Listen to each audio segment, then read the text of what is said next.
Sveiki, mani mīļie sarunu biedri! Šoreiz stāstīšu par sevi, par savu pieredzi un arī par to, kā mūsu ķermenis ir mūsu labākais un visgodīgākais draugs, kas mums parāda pat to, ko mēs noliedzam vai negribam redzēt. Un tieši tāds stāsts notika ar mani, kad es mācījos par transformācijas meistaru. Mācības, nedaudz iešķicēšu, ka mācības bija ļoti intensīvas, iknedēļas lekcijas, praktiskie darbi ar kursabiedriem, mājas darbi, testi, un tā katru nedēļu 7 mēnešu laikā.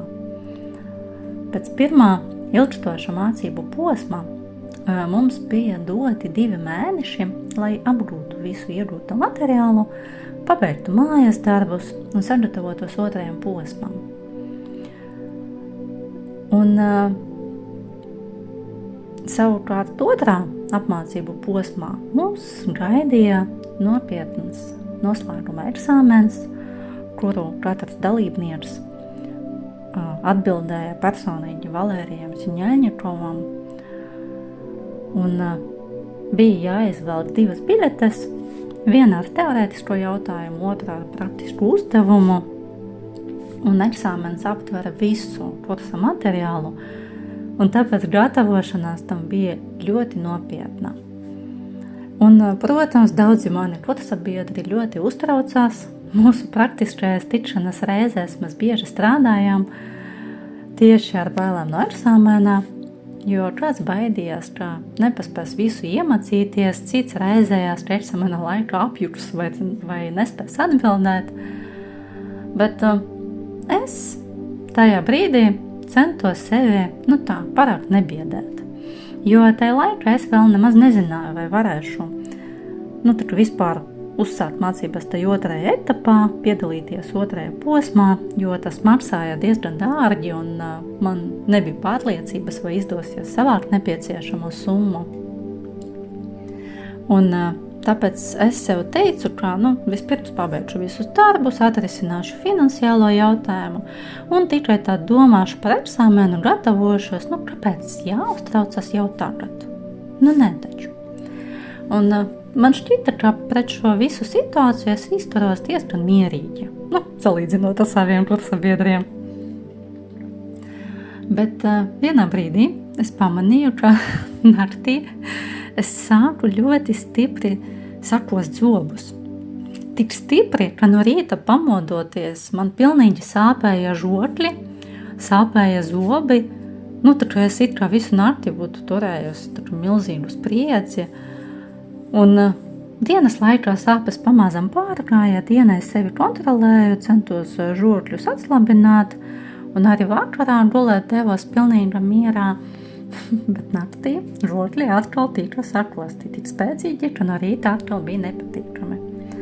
Un tā turpinājās dažas dienas, un nākamajā reizē, kad man bija tikšanās ar kursabiedreni un mēs praktizējamies metožu pielietošana, es viņai izstāstīju par savu problēmu un teicu, ka pastrādājam lūdzu šoreiz ar manu problēmu. Es nesaprotu, kāpēc naktīs es tik ļoti saspiežu sakošu zobus, tā kā no rīta sāp viss žoklis.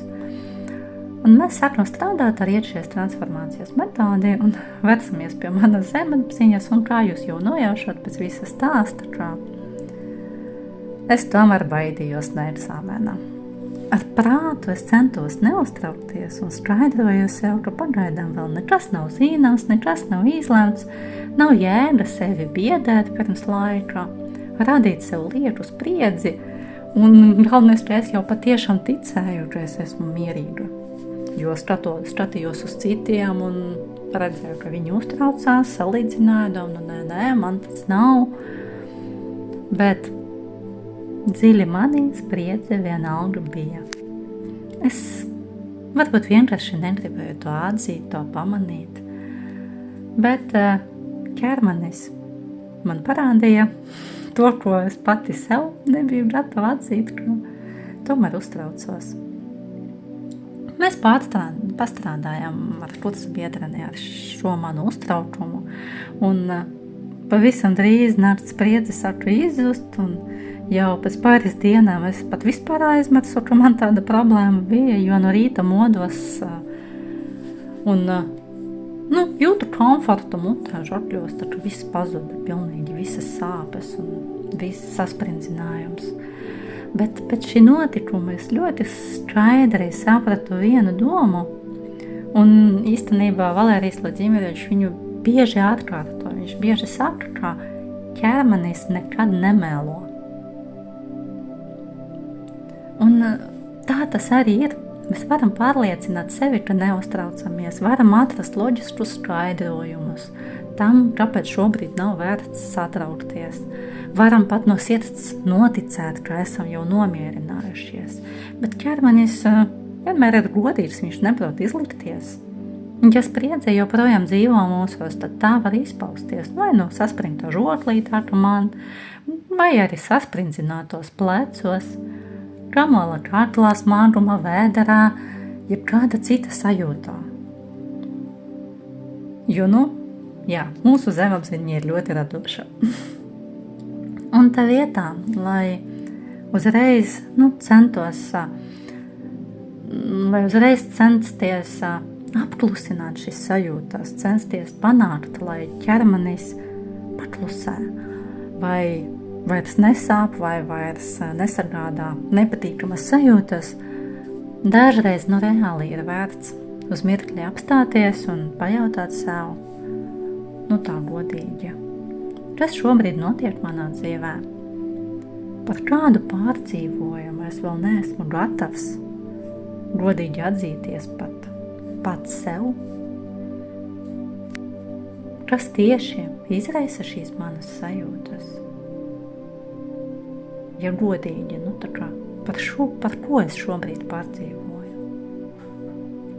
Nevienmēr atbilde atnāk uzreiz, taču, ja ir gatavība patiešām ieklausīties sava ķermenī, kļūt uzmanīgākam un godīgākam pret sevi, tad atbilde nāk ātri, jo reāli mēs ar savu ķermeni un ar savu zemapziņu vienā veselumā paši sev esam labākais draugs un uzticamākais sabiedrotais šajā dzīvē.